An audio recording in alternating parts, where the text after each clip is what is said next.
Keďže ja som veľký fanúšik úhoriek, Ricka Mortyho ani nehovorím, už som ho jedol, ale dostal som znova chuť a pre tých, ktorí ste to nevideli, tak poďme to koštovať.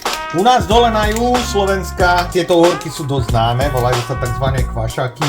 Viem, že nie všade sú, ideme ho otestovať. Ja to proste milujem.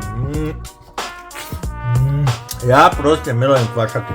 A táto príchuť Rick a Morty je ako klasický kvašak. Na zdravé. Hlavná výhra je PlayStation 5. Po celý november máme pre vás súťaž o minimálne 50 cien. Herné kombo od Monstru. Box plný Monstru aj s boxom. Stačí nakúpiť buď na našom e-shope alebo v hociktorom z našich obchodov za 10 € počas celého novembra a si v hre o PlayStation 5. A ďalších 47 cien, ktoré nájdeš na našom e-shope. Tu Playko 5 ti osobne ja prinesem až domov.